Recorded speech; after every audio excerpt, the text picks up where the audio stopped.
தேசத்தை நேசித்தவர்கள் நம்ம தேசத்தை நேசிக்கணும் அப்படின்னு சொல்லி நம்ம விஜயஜோதி கணேஷ் கேரள மாநிலத்தோட துணை அமைப்பாளர், கேரள மாநிலமே வந்திருக்கு, சில தகவல்கள் சொல்றாங்க. வசுதேவசுதம் தேவம் கம்சசாமூரமர்தனம் தேவகீ பரமானந்தம் கிருஷ்ணம் வந்தே ஜகத்குரும். ஹரி ஓம் ஹரி ஓம் ஹரி ஓம் ஹரி ஓம். எங்க கேட்கணும்? உங்க ஹரி ஓம் எங்க கேட்கணும்? உங்க வீட்டுல கேட்கணும். ஆமா, பிள்ளைங்க கேம்புக்கு தான் போயிருக்காங்கன்னு கேட்கணும். அப்படியா? எங்க கேட்கணும்? எங்க? இவங்களோட வாயில இருந்தெல்லாம் வரல இந்த வார்த்தை. எங்க கேட்கணும்? பங்களாதேஷ் கேட்கணும். அங்க என்ன ராமகோவில் விட்டுருக்காங்க பங்களாதேஷ்ல, ஏன் அங்க கேட்கணும்? இந்துக்களை கொல்ல பிரச்சனை. ஒரு சன்னியாசியை பிடிச்சு மரண கொடுக்க போவாங்க. எந்த சன்னியாசி? இஸ்கான் சன்னியாசி. இஸ்கான் சன்னியாசிக்கு என்ன பிரச்சனை? அவர் அங்க நிறைய சேவைகள் செஞ்சாரு, நிறைய நல்ல காரியங்கள் செஞ்சாரு. நல்ல காரியம் செய்யறது யாருக்கு பிடிக்காது? கலனுக்கு பிடிக்காது. ஏன்னா கேரளத்தில் ஒரு பப்ளிக் மீட்டிங்ல இந்த விளக்கேற்றுறதுக்கு குத்துவிளக்கேற்றுதல் குத்துவிளக்கேற்ற சொன்னப்போ முஸ்லீம் அமைச்சர் நான் குத்துவிளக்கேற்ற மாட்டேன்னு சொல்லிட்டாரு. நான் விளக்கு கொளுத்தில்ல, விளக்கு கொளுத்தினா ஹராமாகும், நிலவிளக்கு கொளுத்தது ஹராமாகும். ஏன்னா விட்டா யாருக்கு பயம்? வெட்டத்தை கண்ட வெளிச்சத்தை கண்ட யாருக்கு பயம்? கலனுக்கு பயம் இல்லையா? இப்போ நாம தேசபக்தி பற்றி கொஞ்சம் சிந்திக்கலாம். தேசபக்தி, தேவபக்தினா என்ன? தேசபக்தினா என்ன? தெய்வத்தை நேசிப்பது தேவபக்தி, தேசத்தை நேசிப்பது தேசபக்தி. இங்க எத்தனை பேர் இருக்கீங்க? அத்தனை பேருக்கு தேசபக்தி இருக்கிறதா, தெய்வபக்தி இருக்கிறதா? ரெண்டு கோயிலோட தெய்வபக்தி இருக்குது, தேசபக்தி இல்லை. அப்படிதானே? தேசபக்தி இருக்குது, தெய்வபக்தி இல்லை. எதுக்கு தேசபக்தி தேவை? என்ன கேட்டா ரொம்ப முக்கியமான தேவை இது தேசபக்தி. ஏன்? தேசம் இல்லைன்னா எங்க தெய்வம்? வங்காளதேசம் யாரு? நம்முடைய பாரதத்தினுடைய இந்த பக்கம், பாரத நாட்டினுடைய இந்த பக்கம் போறப்பதான் இந்த நாடு என்ன ஆச்சு? இந்தியாவும் ஆச்சு. அப்படிதானா? இதை வெட்டி அங்க எடுத்தாங்க. அதை நம்முடைய பாரத நாட்டுடைய பிரதம அமைச்சராக இருந்த இந்திரா காந்தி தான் அதை தனி நாடாக ஆக்கி அபிஷேகம் செஞ்சு வச்சாங்க. யாரு?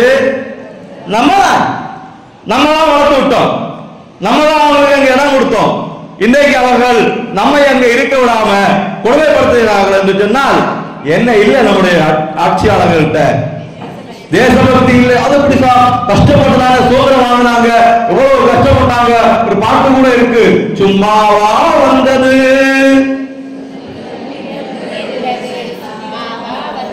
பின்ன காசு கொடுத்து வாங்கணுமா? எப்ப கிடைச்சது சுதந்திரம்? கிடைச்சதா? பின்ன முழுசா கிடைக்கல, கொஞ்சம் தான் தந்திருக்காங்க, மீதிப்படி அங்க இருக்கு. கிடைச்சதா எடுக்கமா? கிடைச்சதா எடுத்ததா? யார் எடுத்தது? மாமா நேருவா, தாத்தா காந்தி? 10 தேசபக்தர்களுடைய பேர் சொல்லுவோம். நேதாஜி சுபாஷ் சந்திர போஸ், பகத்சிங், தாந்தியாராவே, நானா சாஹிப், ஜான்சி ராணி லட்சுமிபாய், பிள்ளையார் வெள்ளியம்மா, வீர சாவர்கர். வீர சாவர்கர் பற்றி என்ன தெரியும்? உங்க பிள்ளைகளுக்கு சமயத்தில் வீர சாவர்கரை பற்றி நான் சொல்லிக் கொடுத்திருக்கின்றேன். எத்தனை பேர் இருக்கீங்க? நான் என்னுடைய சமயத்தில் வீர சாவர்கரை பற்றி சொல்லிக் கொடுத்திருக்கின்றேன். ஒரே ஒரு என்ன சொல்லி கொடுத்தீங்க? இப்படி ஒரு ஆள் இருந்தா கேட்டோம் அப்படின்னு சொல்லி கொடுத்தீங்களா? நாம அதிகமாக இழப்பட்ட ஒரு தேசபக்தர் யாருதான்? யாரு? வீர சாவர்கர். ரொம்ப மோசமாக ஷூ நக்கி அப்படின்னு பேஸ்புக்ல வாட்ஸ்அப்ல எல்லாம் ஷூ நக்கி. யாருக்கு ஷூ நக்கி? ஆங்கிலேயருடைய ஷூ நக்கினார் அப்படின்னு எவ்வளவு கேவலமான ஒரு வார்த்தை அந்த ஷூ நக்கி என்பது. இது யார் சொல்லுது? நாங்கள் தேசபக்தர்கள், நாங்கள் தான் இந்த சுதந்திரத்தை வாங்கி தந்தோம் என்று சொல்லக்கூடிய காங்கிரஸ் கட்சியினர் சொல்லுகின்றனர். யார ஷூ நக்கின்னு? ஏன்னா அவர்களுடைய ஒரு மோட்டோ என்னன்னா, யாரெல்லாம் தெய்வீகமும் தேசியமும் சார்ந்து சிந்திக்கிறார்களோ அவங்களை எல்லாம் அடிக்கணும். நம்முடைய வீர சாவர்கர் தெய்வீகத்தையும் தேசியத்தையும் சிந்தித்தார். பாரதம் இந்து நாடு என்கின்ற விஷயத்துக்கு அவர் உறுதியா இருந்தார். டாக்டர் ஜி தெய்வீகத்தையும் தேசியத்தையும் சிந்தித்தார். இவர்களை எல்லாம் அடிக்கணும். இவர்களை எல்லாம் தெய்வீகம் என்கின்ற விஷயம் வரக்கூடாது. இந்த நாடு என்ன நாடாக மாறணும்? இந்து நாடாக மாறணுமா, கிறிஸ்தவ நாடாக மாறுமா, இஸ்லாம் நாடாக மாறுமா? கிறிஸ்தவ நாடாக மாறும். எப்போ? எத்தனை ஜென்மம் எடுத்தாலும் பாரத மண்ணிலே தோன்ற வேண்டுமனே. பூமியில தான் தோன்றணும். என்ன பூமி? யாருக்கெல்லாம் நம்பிக்கை இருக்கு? நீங்க இறந்து மறுபடி பிறக்கும் போது ஹிந்து பூமியில் பிறப்பீர்கள். எத்தனை பேருக்கு நம்பிக்கை? ஆமா, கொஞ்சம் பேருக்கு நம்பிக்கை இல்லை. நமக்கு நம்பிக்கை இல்லை. நாம ஹிந்து பூமியில பிறப்போமா இல்லையா? ஏன்? நாம நினைக்கக்கூடிய மாதிரி இல்ல. நாம நிக்கக்கூடிய கடற்கரையில நாம நிக்கக்கூடிய இடம் கட்டியா தான் இருக்குது. ஆனா நாம நிற்கக்கூடிய கட்டிக்கு கீழே இருக்கக்கூடிய மண் அரித்து போய்கொண்டிருக்கிறது. படு வேகமாக போய்கொண்டிருக்கின்றது. அந்த மண்ணுடைய கடைசி துளியும் போகும்போது நாம விழுந்து தண்ணி கூட போயிடுவோம். போமா இல்லையா? அப்போ நாம எதை பற்றி சிந்திக்க மாட்டோம்? தேசத்தை பற்றி சிந்திக்க. தேசபக்தர்களுடைய பெயர் கேட்டா முதல்ல எல்லாரும் சொல்லக்கூடியது மகாத்மா காந்தி, அடுத்து ஜவஹர்லால் நேரு, அடுத்து அப்படியே வரும். ஏன் பிரச்சனை அப்படின்னா, நம்முடைய பள்ளிக்கூடத்துல நமக்கு அப்படிதான் சொல்லி தந்தாங்க. அப்படித்தானே சமயோகத்துல வந்து இந்த பாடம் படிச்சு உயர்நிலையில தெய்வ தேசபக்தர்கள் வரலாறு கஷ்டப்பட்டு படிச்சதுனால கொஞ்சம் பேர் நமக்கு என்ன செய்யும் தெரியும், கொஞ்சம் வரலாறுகள் தெரியும். உலகத்திலேயே தேசபக்திக்காக, அதாவது தேசத்துக்கான ஒரு போராட்டத்துக்காக இரட்டை ஆயுள் தண்டனை பெற்றவர்கள் 2 பேர். யாரெல்லாம்? சாவர்கரும் வஉசி. சாவர்கரும் வஉசி. இவங்களுக்கு நாம என்ன கொடுத்தோம்? நம்ம ஏதாவது கொடுப்போம் சொல்லி அவர் யாரும் தேசத்துக்காக வரவில்லை. வாஞ்சிநாதன் 4 மாத கர்ப்பிணியாக இருந்த மனைவியை விட்டுவிட்டு துப்பாக்கியும் சிறுகுறுப்புகளுமாக மணியாச்சி ரயில்வே ஸ்டேஷன்ல போய் ஆஸ்துரையை சுட்டுக் கொள்ளும் பொழுது அவன் நினைச்சானா, என்னுடைய மனைவிக்கு குழந்தை பிறக்கும் போது ஆனா பெண்ணாக இருக்குமா, சுகப்பிரசவமாக இருக்குமா, ஆஸ்பத்திரி கொண்டு போக வேண்டி வருமா, அந்த குழந்தை அப்பான்னு என்ன தேடும் போது எப்படி இருக்கும், அந்த குழந்தை என்ன ஆகும் எதிர்காலத்துல, என்னுடைய மனைவியினுடைய நிலைமை என்ன ஆகும், ஏதாவது யோசிச்சானா? ஏதாவது யோசிச்சார? இல்ல, நான் இப்படி ஆஸ்துரையை கொண்டாச்சுன்னா என்னை என்னுடைய எதிர்காலம் என்ன செய்யும், போற்றும் அப்படின்னு நினைச்சாரா? எதிர்காலம் போற்ற வேண்டும் என்று யாராவது நேதாஜி சுபாஷ் சந்திர போஸோ சுப்பிரமணிய சிவா என்ன செஞ்சார்? சுப்பிரமணிய சிவாவுக்கு தொழுநோயாளிகளுடைய அந்த சலம், புண்ணில் இருக்கக்கூடிய சலத்தை, அவனோட மூத்திரத்தை ஒரு நிர்பந்திச்சு குடிக்க கொடுத்தாங்க. ஏன் கொடுத்தாங்க? ஒரு கொள்ளை அடிச்சாரா? ஆங்கிலேயர்கள் சொந்தம் இருந்தாரா? இந்த தேசத்துக்காக போராடும் ஒரே காரணத்துக்காக கொடுத்து கடைசியில் அவரையும் குற்றநோயாளியாக்கி அவரையும் வண்டியில போகக்கூடாது, ட்ரெயின்ல போகக்கூடாது, பஸ்ல போகக்கூடாது, அவரை காரால சுற்றி நடந்தாரு. நாடு முழுக்க பாரத மாதாவுக்கு கோயில் கட்டணம் சொல்லி பாப்பராப்பட்டியில இடம் வாங்கி போட்டிருக்கு. வருத்தத்துடன் பதிவு செய்கிறேன், இன்னைக்கும் அந்த கோயில் கட்டப்படவில்லை. பாரத மாதாவுக்கு ஒரு கோயில் கட்டணம், கோயில் கட்டப்படவில்லை. வாஞ்சிநாதனை ஆஸ்திரேலியா கொண்டு வந்த வாஞ்சிநாதனுக்கு எதிராக ஆஸ்திரேலியாக்கு மணிமண்டபம் கட்டதுக்கு தூத்துக்குடியில மக்கள் முன்னே நிற்கிறாங்க. யாருக்கு? ஆஸ்திரேலியா. ஆஸ்திரேலியா என்ன செஞ்சா? ஆஸ்திரேலியா ஏன் மையம் இந்த வாஞ்சிநாதன் சுட்டா தெரியுமா? வாஞ்சிநாதன் பிராமணன், வாஞ்சிநாதன் பிராமணன், ஆஸ்துரை பிராமணன் இல்லை. ஆஸ்துரை மீறி ஜாதியினருக்கு குற்றாலத்தில் குளிக்கலாம் அப்படின்னு அனுமதி கொடுத்தான். அப்படி அந்த ஜாதியினரும் குற்றாலத்தில் குளிக்க அனுமதி கொடுத்த காரணத்தால் ஆஸ்திரையை வாஞ்சிநாதன் சுட்டுக் கொண்டான், பிராமணியம். இப்படி கதையை மாத்தினாங்க. இப்படி கதையை கட்டி, ஏன்னா அவங்க ஆங்கிலேயருடைய மெயின் வேலையே எங்க எல்லாம் இந்து மதம் பாதுகாக்கப்படுமோ, யார் பாதுகாப்பாங்களோ அவங்கள முதல்ல அடிக்கணும். இந்து மதம் யாரால பாதுகாக்கப்படும்? சத்திரியர்களாலயா, பிராமணர்களால. அவங்க பூஜை பண்ணணும், அவங்க வேதம் சொல்லணும், அவங்க வேதம் சொல்லிக் கொடுக்கணும். ஒரு 10-12 வருஷத்துக்கு முன்னால மலையாளத்தில் ஒரு பேட்டி பிடிச்சேன். இந்தியாவில் இருந்து போன ஒரு பாஸ்டர் கிட்ட, பிஷப் கிட்ட ரோம்ல வச்சு அங்க ஒரு கர்தினால் பேசலாம். நீங்க இந்தியாவிலிருந்து வந்திருக்கீங்க, இந்தியா என்பது ஒரு வேற வேற கலாச்சாரம் உள்ள ஒரு நாடு. அங்க நீங்க கிறிஸ்டியானிட்டி வழக்குகள், இஸ்லாம் இருக்குது, புத்தம், ஜெயினம் நிறைய இருக்குது, கிருஷ்ணன், முருகன், ஐயப்பன் வழிபாடுறாரு, பலவிதமான மக்கள் இருக்கின்றார்கள். ஆனா எந்த பிரச்சனையும் இல்லாம அந்த நாடு இப்படியே போய்கொண்டிருக்கின்றது, என்ன காரணம் அப்படின்னு கேட்டார் இந்த பிஷப்பு கிட்ட. இந்த பிஷப்பு சொன்னாராம், உண்மையிலே 1000த்துல ஒரு வார்த்தை அது. பிஷப்பு சொன்னாராம், எங்க இந்திய நாடு எப்படி இருக்கும்? இப்படி இருக்கும் இல்லையா, மேல பறந்திருக்கும், கீழே கூம்பி இருக்கும். பறந்திருக்கக்கூடிய கைலாசத்துல அங்க இருந்து கொண்டு ஆயிரக்கணக்கான துறவிகள், எந்த விதமான ஆசாபாசமும் இல்லாதவர்கள், எந்த தேவையும் இல்லாதவர்கள், அவர்களுடைய தேவை ஒன்றே ஒன்று மட்டும், முக்தி அடைதல். அவங்க அந்த முக்திக்காக வேண்டி அங்க இருந்து கொண்டு ஓங்காரத்தை தியானம் செய்கின்றார்கள். யாரு? இந்த சன்னியாசி துறவிகள் அங்க இருந்து கொண்டு மலை மறுப்புகள் அங்க 12 மாதமும் இருக்கக்கூடியவர்கள் இருக்கிறார்கள். எவ்வளவு கொடுமையான தடுப்பு இருந்தாலும் இருக்கக்கூடியவர்கள் இருக்கிறார்கள். அவர்கள் அங்கிருந்து கொண்டு ஓங்காரத்தை சொல்லுகின்றார்கள்.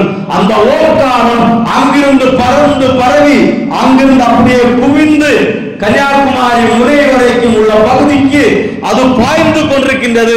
அந்த பாய்ச்சல் இருக்கும் காலம் வரை இந்த நாடு பாதுகாப்பாக இருக்கும். சொன்னது யாரு? ஆர்எஸ்எஸ் காரன் கிடையாது, பிஷப். அவருக்கு தெரிகின்றது, நிறைய விஷயம் அவருக்கு தெரிகின்றது. ஆனால் அவர்களுக்கு இருக்கக்கூடிய இடம், அவர்களுடைய பிழப்பு அது. அதனால் அவங்க சொல்ல மாட்டாங்க. இந்த ஆள் சொன்னார், அதுதான் காரணம். ஓங்காரம், அந்த ஓங்காரம் சொல்லக்கூடியதுல இருக்கக்கூடிய தியாகம், பிராமணியம், ஒவ்வொரு கோவிலையும் மந்திரம் சொல்லக்கூடியவங்க, கோயிலை பூஜை செய்யக்கூடியவங்க, இவங்களை அழிச்சாச்சுன்னா இந்த மதம் என்ன செய்யும்? இது நமக்குள்ளார புகுத்துனாங்க. நாமளும் யாரும் சொல்லலாம். சில நேரங்கள்ல இந்த பிராமண பயம் இருக்காங்கள சொல்லுவான், ஒரிக்கலாவும் சொல்லாம இருக்கும், எப்போது ஒரிக்கலாவும் சொல்லியிருப்பான். இந்த பிரச்சனைக்கு எல்லாம் காரணம் இந்த பிராமணர்கள் தான். அவங்க தான் ஜாதி எல்லாம். அவங்க என்ன ஜாதி வச்சாங்க? அவங்க தொல்லைப்படுத்தப்பட்டது அமையாத ஒரு அப்பாவி ஜென்மமாக இருந்தாங்க. அவங்கள ஆங்கிலேயர் கோயில் பூஜாரியாக, உபதேசகராக, வழிகாட்டியாக, ஆசிரியராக இருந்த பிராமணர்களை அவன் வந்தோடனே இவங்களுக்கு தலையில கொஞ்சம் விஷயம் இருக்குது என்று சொன்னதால தூக்கி எங்க கிளக்காக வச்சான். கிளக்குன்னா உயர்வா தாழ்வா? அவங்க இருக்கிறதுல உயர்வா தாழ்வா? தாழ்வு. கிளக்காக வச்சு அவர்களை ஒடுக்கி ஒரு மெல்ல மெல்ல அவர்களை சமுதாயத்தில் இருந்து விலக்கி அவர்கள் கோயில் பூஜைக்கு போவது. இப்பொழுது இந்த கல்லுகளை வேலையை விட்டுட்டு வேற வேலைக்கு போய், ஏன்னா பயனாளிக்கு விடமாட்டேன் சொல்லக்கூடிய பிராமணர்கள் இருக்கக்கூடிய நிலைமைக்கு அவர்கள் கொண்டு வந்தார்கள். அவர்களுடைய தேவை ஏதாகத்தான் இருந்தது. பிராமணன் என்னுடைய பிள்ளை கோயிலுக்கு பூஜைக்கு போக வேண்டாம், பூஜையா அக்கா பூஜை, கோயில் பூஜைக்கு போக வேண்டாம் என்கின்ற எண்ணத்தை வர வைப்பது அவர்களுடைய லட்சியமாக இருந்தது. நாம சிம்பிளாக அந்த எண்ணத்தை வர வைக்கின்றோம், வைத்துவிட்டு நாம செல்லுகின்றோம். எங்களுக்கு தெய்வபக்தி இருக்கின்றது, தேசபக்தி இருக்கின்றது. எதுக்கு தேசபக்தி வேண்டும்? முதல்ல சொன்னேன், தேசம் இல்லைன்னா தெய்வம் இல்லை. நாம அடுத்த ஜென்மம் எடுக்கும் போது இந்து பூமியில பிறக்கணும்னா இந்த ஜென்மத்தில் என்ன செய்யணும்? என்ன செய்யணும்? தேசபக்தி உள்ளவர்களாக இந்த பூமியை இந்து இந்த கண்ணால் இதை காண வேண்டும் என இந்த காலமே துணிந்திடுவோம். இந்த கண்ணால, என்னுடைய கண்ணால பார்க்கணும், என்னுடைய கண்ணால இது இந்து தேசமாக மாறுவதை பார்க்கணும். பார்க்கணும்னா என்ன செய்யணும்? யாராவது சொல்றாங்க அப்படி இந்த நாடு இந்து நாடாக மாற வேண்டும், மாற்றுவோம் என்று யாராவது சொல்றாங்களா? நீங்க கேட்க யாராவது சொல்றாங்களா? எங்கேயாவது சொல்லப்படுதா அப்படி வார்த்தை? இல்லையா? இல்லையா? சத்தமா சொல்லுங்க.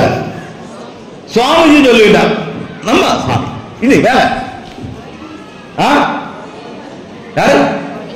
இதுதான் நம்முடைய தேசபக்தி. இப்படி ஒரு கேள்வி கேட்டா பதில் சொல்றதுக்கு சத்தமா சொல்ல வருவில்லை. நமக்கு நாமெல்லாம் ஜான்சி ராணி லட்சுமி திட்டப்பட மக்கள், எங்க பெரியப்பா நான் வீரி. ஆமா, கூட்டத்தில் ஒரு விஷயம் கேட்டாச்சுன்னா நம்ம வாயில இருந்து நாக்கு அசையாது. யாரு? நம்முடைய பிரதமர் சொல்லுகின்றார். நிறைய அவரால் டைரக்டா சொல்ல முடியாது, இன்டைரக்டாக சொல்லுகின்றார். அது புரிந்து அதுக்கு நாம என்ன செய்யணும்? ஆதரவு கொடுக்கணும். அந்த விஷயம் இன்னைக்கு வக்ஃபு போர்டு ஒரு விஷயம் தெரியுமா? வக்ஃபு போர்டு, வக்ஃபு வாரியம், வக்ஃபு வாரியம் தெரியுமா? எத்தனை தெரியும் வக்ஃபு வாரியத்துக்கு? பாத்தீங்களா, நம்முடைய சமயம் பக்காம இருக்கு, நிறைய பேருக்கு தெரியல. வக்ஃபு வாரியம் தெரியல. ஏன் தெரியல? படிக்கவில்லை. ஏன் படிக்கல? எங்களுக்கு டிவியிலையும் சரி, போன்லையும் சரி, சமையல் குறிப்பும் அழகு கலை குறிப்பும் பார்ப்பதை தவிர வேற வேலை என்ன இருக்கின்றது? வக்ஃபு என்ன? வக்ஃபு நாம ஒண்ணு புரிந்து கொள்ள வேண்டும். இன்னைக்கு இது கடந்த தேர்தல், பாராளுமன்ற தேர்தல் நடக்கும் போது பிரதமர் ஒரு இடத்துல பேசினது, இந்துக்களே நீங்கள் தூங்கி கொண்டிருந்தால் தூங்கி முடிந்து அடுத்த நாள் என்ன தூக்கம்? நைட்டு தூங்குவது, அந்த தூக்கம் தான். இன்னைக்கு நைட்டு தூங்கி நாளை விடியும் போது ஒருவேளை உங்களுடைய வீடு உங்களுக்கு சொந்தமாக இருக்காது. அப்படி ஒரு நிலை வரப்போகின்றது எதிர்காலத்தில் சொன்ன போது எல்லாரும் அவருக்கு வேலை ஏறாங்க. நம்ம அவர்களுக்கு இந்த ஆளுக்கு இந்த வேலை, எலெக்ஷன் டைம்ல இப்படி பேசலாமான்னு.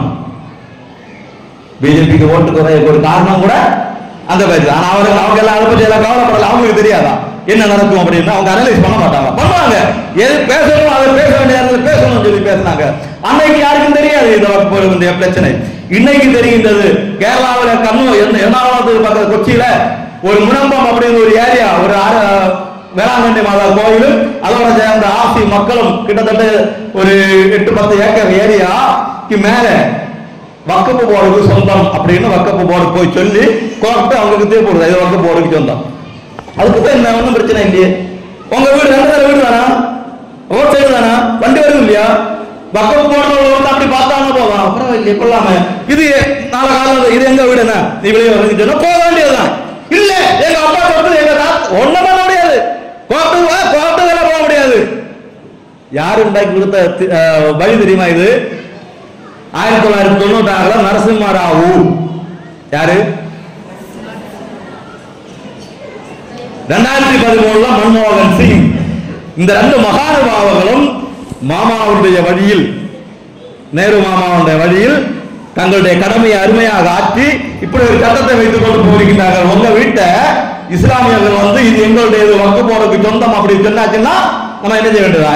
கொடுத்துட்டு இறங்கி போக வேண்டியதா? சட்டம் சும்மா சொல்லல, எனக்கு முஸ்லிம் மேல விரோதம் கிடையாது.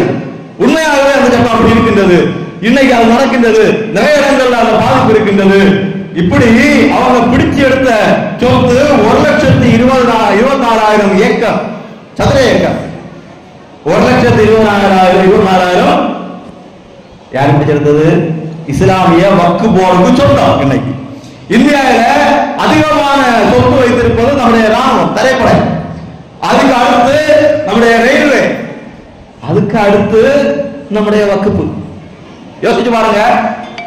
நீங்க தேசபக்தி இல்லாம நாம பாட்டு மட்டும் பாடி ராமா என்று நாம சொல்லி பாடணும். உண்மையிலே நான் இந்த இஸ்லாமுக்கு மேல கொஞ்சம் கோபமாக கூட இருப்பேன் சில நேரங்கள்ல. ஏன்னா இவங்க எல்லாம் பஜனை மட்டும் தான் போறாங்க, கலத்தை பண்ணி விடுங்கல்ல, டான்ஸ் ஆடுதான் போய்க்காங்க. ரொம்ப மென்மையானவர்கள் இருக்கின்றார்கள். கிருஷ்ண பரமாத்மா என்ன சொல்லி இருக்கின்றார் உங்கள்கிட்ட?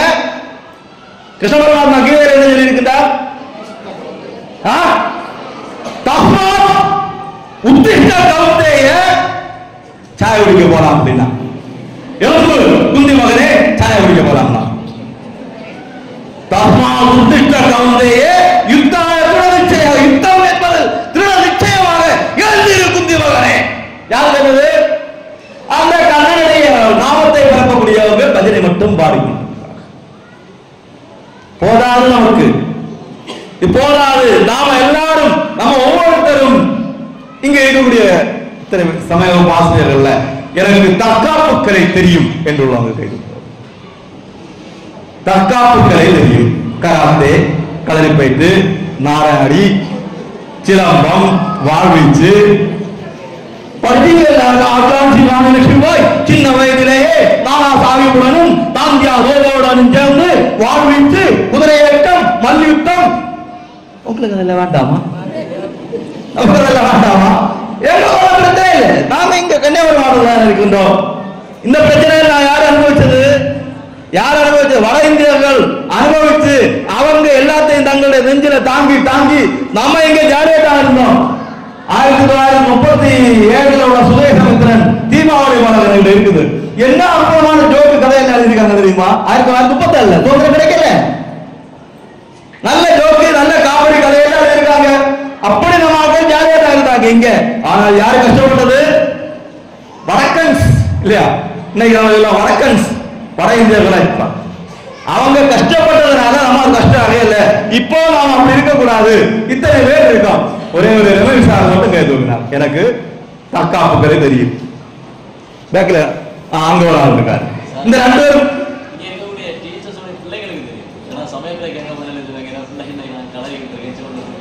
இங்க டீச்சர்ஸ் பிள்ளைகள் எத்தனை பேரு படிக்கலாம் படிக்க விட்டுருக்கீங்க?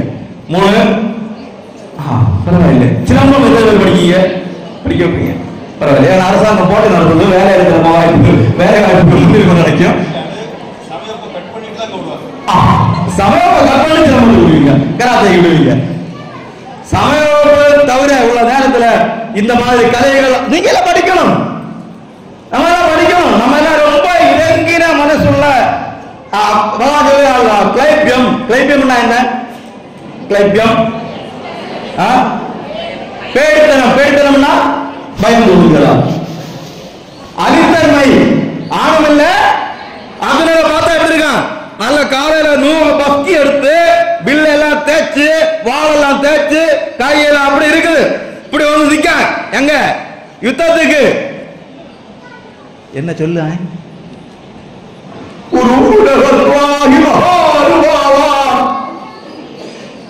குருவை கொல்லக்கூடாது, சகோதரர்களை கொல்லக்கூடாது, அப்படி சாப்பாடு ரத்தம் சேர்ந்த சாப்பாடு அப்படின்னு சொல்ல. இரக்கம் யாருடைய குணம்? பெண்களுடைய குணம். இப்ப இல்ல, முன்ன அந்த காலத்துல இரக்கம் பெண்களுடைய குணம். இன்னைக்கு கலைஞர்களை பாத்தீங்கன்னா நெட்டி மாதிரி இப்படி சுட்டிட்டு ஆடு வெட்டா. ஆடு வெட்டா யாரு? நீங்க சிரிக்க கூடாது. முஸ்லிம் பெண் அசால்ட்டாக ஆட்டை வெட்டி கொல்லுகிறாள், கோழியை வெட்டி கொல்லுகிறாள். நம்மளை விட்டு அவளால முடியுமா? முடியாதா? முடியாதா? அசால்ட்டா வெட்டுவா. அவர் ரத்தம் கண்டாச்சு, அவளுக்கு எந்த பிரச்சனையும் கிடையாது. அவர்கள் அப்படி வரும்போது நீங்க அட்லீஸ்ட் ஒரு கத்திரிக்கையாவது வெட்டண்டாமா? கையாளாம கத்திரிக்காய் வெட்டுவதாவது படிக்க வேண்டாமா? தற்காப்பு கலை படிக்க வேணும். ஒரு காலேஜ்ல பிள்ளைகளுக்கு சுய சின்ன சின்ன திடீர்னு வரக்கூடிய ஒரு சின்ன அதுல இருந்து பாதுகாக்கிறதுக்காக வேண்டி உள்ள சின்ன விஷயம் சொல்லி போயிருந்தோம். ஒரு 25 பிள்ளைங்க இருந்தாங்க. சொல்லி அப்ப பின்னாடி இருந்து யாராவது உங்களை இப்படி கண்டுபிடித்தார்கள் என்றால் நீங்கள் இப்படி செய்யுங்கள், அப்ப விட்டுருவாங்க அப்படின்னு சொல்லி கொடுத்தோம். வலிக்காதா சார்? என்ன அவருக்கு வலிக்காதா சார்? நம்முடைய பாதுகாப்பு முக்கியம். நம்முடைய பாதுகாப்பு நம்ம தேசத்தினுடைய பாதுகாப்பு முக்கியம். அங்க எவனுக்கு வலிப்பதை பற்றி நாம சிந்திக்க கூடாது. எவரெல்லாம் என்னுடைய தேசத்துக்கு விரோதமாக சிந்திக்கின்றார், எவரெல்லாம் என்னுடைய தேசத்துக்கு விரோதமாக பேசுகின்றார், அவன் என்னுடைய விரோதி. மதமாக இந்துவாக இருந்து கொண்டு ஜந்துவாக வாழ்ந்து கொண்டு இந்த தேசத்துக்கு விரோதமாக பேசுவானா அதை விட்டு சாக. நீ என் கூட வந்தா உன் கூட, நீ வராவிட்டா தனியா மகனை எதிர்த்து காவலை போயிட்டே இருப்பேன். யார் சொன்னது? வீரசனாக்கார். அவரை சுவனக்கின்னு சொன்னாங்க. நம்ம ஆட்கள் ஷேர் பண்றாங்க. நம்ம ஆட்கள் அந்த பேஸ்புக் போஸ்டுக்கு லைக் போட்டிருக்காங்க, சமய பாதையில லைக் போட்டிருக்காங்க. நான் பார்த்தேன். இப்படிப்பட்டவர்களாக நாம இருக்கும்போது சாவக்காக அனுபவிச்ச கஷ்டம் என்ன தெரியுமா? சாவக்காக ஒரு பாட்டு கவிதை பாடலை வச்சு ஒரு வருஷத்துக்கு முன்னால ரொம்ப கிண்டல் பண்ணாங்க. புல்புல் தாரா. புல்புல் தாரா தெரியுமா? புல்புல் தாரா பாத்திருக்கீங்களா? புல்புல் தாரா, புல்புல் நெட்ல அடிச்சு பாருங்க. ஒரு பறவை, சின்ன ஒரு பறவை, வால் இப்படி இருக்கும், சின்னதான ஒரு பறவை. இந்த புல்புல் அந்த இதை பார்த்து ஒரு பாடுறாரு, நீ உள்ளவா. அவரு இருந்த சகையில அவரு பாரத்தோராக்கி ஜெய் வந்தே மாதரத்தை திருப்பி திருப்பி சொன்னாரு. சொல்லக்கூடாதுன்னு சொன்ன பகவன் சொன்னாரு, வாயில அடிச்ச பகவன் சொன்னாரு, குளிச்சு இடிச்ச பகவன் சொன்னாரு. அதனால அவரை கொண்டு போய் சிலையில போட்டாங்க. அவர் இருந்த ரூம்ல இருந்து நேரா பார்த்தாச்சுன்னா தெரியக்கூடியது என்னது? அங்க இருந்த ஆஞ்சநேயர் கோயிலா?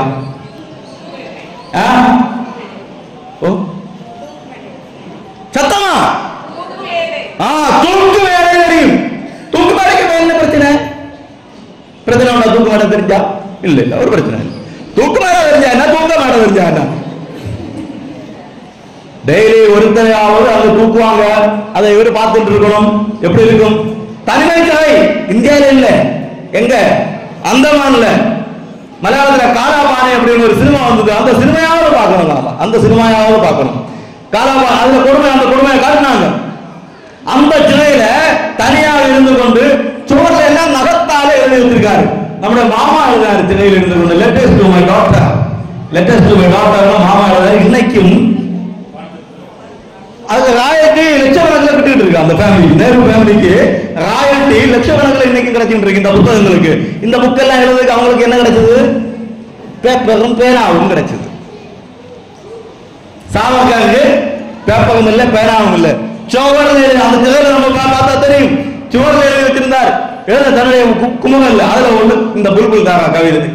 நீ இந்த ஓட்டை வழியாக உள்ளே வா, என்னை உண்மையில் ஏற்றி கொண்டு பறந்து போ, எனது தாய்நாட்டை எனக்கு காண, நான் உண்மையில் ஏறி எனது தேசத்தை பார்க்கின்றேன், எனது கண்கள் ஆவலாக இருக்கின்றன, எனது தேசத்தை பார்க்கணும். அவர் கவிதை எழுதினத புல்புல் தாராவில யாரு போனாய் பாரு ஒருத்தன் அப்படின்னு இருக்கின்றார். யாரு? நம்ம ஆட்கள் தான், இந்துக்கள் தான். முஸ்லிமை விட, கிறிஸ்தவனை விட ஹிந்துவாக இருக்கக்கூடிய ஆட்கள் தான் இந்த கமெண்ட் இவரை பற்றி போடுறது. அவர் தன்னுடைய ஆதங்கத்தை, பகவையே நீ சுதந்திரமாக பறந்து போய் தேசத்தை பார்க்கின்றாயே, எனக்கு எப்படி அதை காணணும் ஆசையாக இருக்கிறது, அவர் தன்னுடைய ஆதங்கத்தை வெளிப்படுத்தினதையே கிண்டல் அடிக்காங்க. தனியா ஒரு ராத்திரி இருந்து பார்த்தா தெரியும், ஆள் இல்லாம யாரும் இல்லாத வீட்டுல தனியா ஒரு ராத்திரி இருந்து பார்த்தா தெரியும். இரட்டை ஆயுள் தண்டனை காலத்தை தனியாக ஒரு சிறையில இருக்கக்கூடிய, அந்தமான சிறையில் இருக்கக்கூடிய, காட்சி காணக்கூடிய, தூங்கி நிற்கக்கூடிய, உடம்பு காட்சி காணக்கூடிய ஒரு நிலைமையில இருந்தால் நமக்கு தெரியும் அவருடைய தேசபக்தி. ஏன் அவருக்கு வேற வேலை இல்லையா? வாவுசுந்தரம் வேலை இல்லையா? வாவுசுந்தரம் கோடீஸ்வரன் என்னுடைய சொத்தையெல்லாம் விட்டு கப்பல் வச்சு ஆங்கிலேயருக்கு எதிராக கப்பல் விட்ட போது அவருடைய கப்பல் ஏறாம 10 ரூபாய் விலை சொல்லிட்டு ஆங்கிலேய கப்பல் ஏறாத இந்து இந்தியா தமிழன் ஆங்கிலேயருக்கு ஆதரவு அவருடைய தியாகத்தை இவங்க எல்லாம் நாம நினைவு கூற வேண்டும். நாம இவங்க ஹரிஷ் வருவான் தேசபக்தி பற்றி பேசும்போது என்னுடைய பேரை சொல்வாங்க, அவர்கள் தேசத்துக்காக ஒன்றும் பாடுபடவில்லை, எதிர்காலத்தில் என்னை பற்றி சொல்ல வேண்டும் என்பதற்காக அவர்கள் செல்லவில்லை. அவர்கள் எல்லாம் தங்களுடைய தன் முனைப்பாக, தன் எழுச்சியாக அவர்கள் செய்தார்கள். நாம என்ன செய்தோம் தேசத்துக்காக? நாம என்ன செய்தோம்?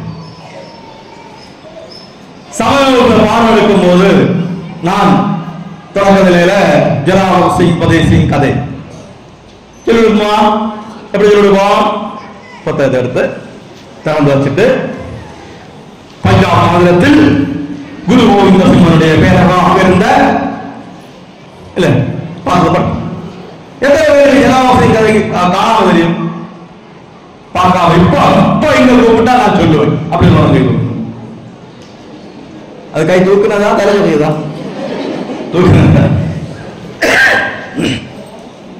அங்க வரம்மா, இங்க வரம்மா, இங்க வர வீட்டுக்கு நீங்க எல்லாம் பாருங்க.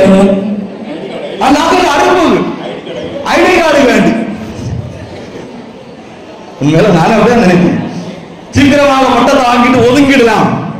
அப்ப எக்ஸாம் ஜனவரியில் எழுதி, டிசம்பர் எழுதி, ஜூன்ல எழுதி, ஜனவரியில் எழுதி, ஜூன்ல எழுதி, ஜனவரியில் எழுதி மட்டத்தை வாங்கிட்டு எஸ்கே அப்பா இன்னும் போச்சு. இந்த கரிசாங்க முன்னால இருந்து கஷ்டப்படுறது, சாமிக்கு வார்த்தைகள்லாம் கேட்குது, எஸ்கே ஆயிடுவோம். அப்படிதானே?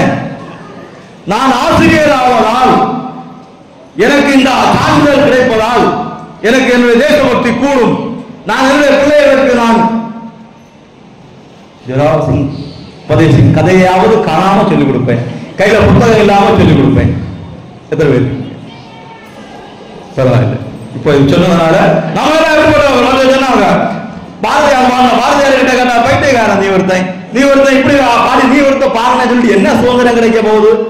நீ ஒருத்தன் இப்படி பாடிக்கொண்டே இருக்க என்ன அன்னைக்கு இந்த மயக்குண்டா பாடுறதுக்கு? ஆயிரக்கணக்கான மக்கள் கூடியிருப்பார்கள். பாரதியார் மனதில் நின்று பேசுவார், பாடுவார். அதை கேட்கும் போது அத்தனை பேருக்கு சுதந்திர உணர்ச்சி வரும். அவங்க முடியெல்லாம் அப்படி இழந்து நிற்கும். வெளியே வந்து ஒரு வெள்ளக்காரனை பார்த்த உடனே அந்த இடத்துல ஒரு வெள்ளக்காரனை கண்டா இந்த முடியாத குத்தியே எழுதிவாங்க, கொண்டு அந்த அளவுக்கு வீரம் வரும். வெளியே வரும்போது சாய்ப்பை கண்டா கவாத்து மறக்குன்னு சொல்லுவாங்க. வெள்ளக்காரனை பார்த்தோன்னே கை காலெல்லாம் இருக்கு. இதுதான் தேசம் அவங்களோட. அப்ப அவங்க என்னாரு, அக்கினி குஞ்சு ஒன்று கண்டே அதை அதை கஞ்சி அடுப்புல போட்டு கஞ்சி வச்சேன். அதை அதை அதை அதை நீங்க எல்லாம் சமய ஆசிரியர்களாகி எங்க பிள்ளைகளுக்கு தேசபக்தியை வளர்த்து நான் செத்து மறுபடியும் பிறக்கும் பொழுது இந்து தேசத்தை காணதுக்கு செய்ய வேண்டிய ஆட்கள் நீங்க எல்லாம். அதுக்கு என்ன உங்கள்கிட்ட பேசிட்டு இருக்கேன். நான் என்னுடைய ஆசை இது. நான் செத்து போறது அடுத்த உடனே ஒரு மாசத்துல பிறந்துடுவேன். நான் இப்ப டீல் பண்ணியாச்சு. வந்துடும். வரும்போது எனக்கு அடுத்து காண வேண்டியது தேசம், இந்து தேசமாக காணணும். அதுக்கான வேலையை செய்யக்கூடியவங்க நீங்க எல்லாம். உங்க சமூக பிள்ளைகள் மூலமாகவும் உங்க பிள்ளைகளின் மூலமாகவும் அந்த நிகழ்ச்சி நடக்கிறதுக்கு செயல்பட வேண்டியவங்க நீங்க எல்லாம். அக்கினி குஞ்சு ஒன்று கண்டு அதை ஆங்கோ பொன்னிலை வைத்தேன், வெந்து தணிந்தது காடு. ஒரு துண்டு தீ கிடைச்சது என் கையில, ஒரு துண்டு தீ கிடைச்சது என் கையில. நான் அந்த தீயை ஒரு மர பொந்துக்குள்ளார போட்டு வச்சேன். அந்த மர பொந்துக்குள்ளார இருந்த அந்த தீ கலந்து எரிந்து அந்த மரம் எரிந்து வெந்து தணிந்தது காடு. எவ்வளவு உறுதி அவருக்கு வேலை இல்லையா? அவர் இந்த அறிவை வச்சுட்டு கிளாஸ் வேலைக்கு போயிருந்தா நல்லா சம்பாதிக்கலாம். அந்த அம்மா அந்த பேர் செல்லம்மா, பாவம் செல்லம்மா பட்டம் எடுக்க தேவை கிடையாது, கஷ்டப்பட வேண்டிய தேவை கிடையாது, ஊர் விளக்க வேண்டிய தேவை கிடையாது. அவரை யாரை சவுட்டி கொண்டதாக அவமானப்படுத்தினார்கள், யாரை சவுட்டி கொண்டதாக அவமானப்படுத்தினார்கள். யாரை சவுட்டினார்கள்? யாரை சவுட்டின பிறகு வந்த ஆஃப்டர் எஃபெக்ட் காய்ச்சலாக அவர் இறந்து போனாரு. நம்ம ஆளுநர் அப்படிதான். யாரெல்லாம் நல்லவங்களோ அவங்களை அவமானப்படுத்து. கரிகால் சோழன், கரிகால் சோழனுக்கு இந்த பேரோட காரணம் என்னது? அவருடைய காலில் தீ இருந்தது, கலப்பு இருந்தது. அவரோட தீ இருந்தது, தீ வச்சாங்க. அவர் அதுல இருந்து சாடும் போது தீ பட்டது. இங்க கலப்பு இருந்தனால அவரு கரிகால் சோழன். கரிக்கு காரன் அவன். கரினா என்னது? யானை. யானையுடைய காரன். யானைகளை வேட்டையாடுவதில் அவருக்கு தனி திறமை இருந்தது. அப்படிப்பட்ட கரிகாலனை கரிகாலனாக்கின ஆட்கள் தானே நம்ம வரலாற்று ஆசிரியர்கள் நம்முடைய சுதந்திர போராட்ட வீரர்களை அவமானப்படுத்தினார்கள். அதனால சகோதரர்களே, நீங்கள் எல்லாம் சமய ஆசிரியர்களாக போகின்றீர்கள், ஆசிரியர்களாக இருக்கின்றீர்கள், சான்றிதழ் வாங்க, ஐடி கார்டு வாங்க போகின்றீர்கள். தயவு செய்து நாம நிறைய படிக்கணும். நம்முடைய புத்தகத்தில் உள்ளதை மட்டும் படிக்க வேண்டாம். புத்தகத்தில் உள்ள வரலாறு மட்டுமல்ல, நிறைய வரலாறு படிக்கணும். நீங்க ஒரு பிள்ளை உயர்ந்த நிலை பாடம் எடுத்துருக்கீங்க, ஒரு தேசபக்தி வரும்போது ஜெராவசிங் பதவி அங்க சொல்லிக் கொடுங்க, அர்ஜென்டினா சொல்லிக் கொடுங்க. அந்த மாதிரி உள்ள நாலேஜ் நம்முடைய படிக்கணும், திரும்ப திரும்ப படிக்கணும். நாம நம்முடைய வாழ்க்கையில மறக்க கூடாத தேசபக்தி. நாம முதல்ல கேட்ட தேசபக்த லிஸ்ட்ல ஒரே ஒரு பேரை மட்டும் யாரும் சொல்லல, சுவாமி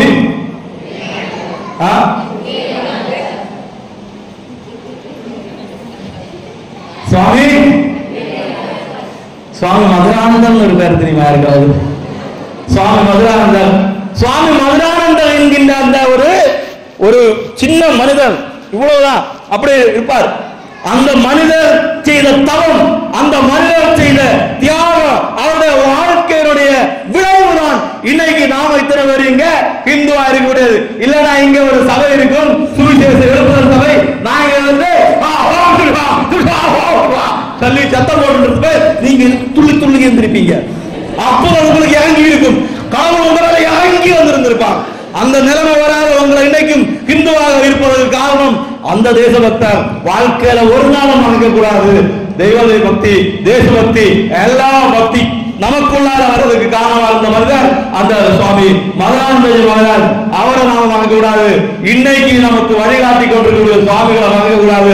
சுவாமிக்கு முதல் மரியாதை. ஏன்னா நாம எல்லாம் இங்க இந்துவா இருக்கிறது காரணம் சுவாமி.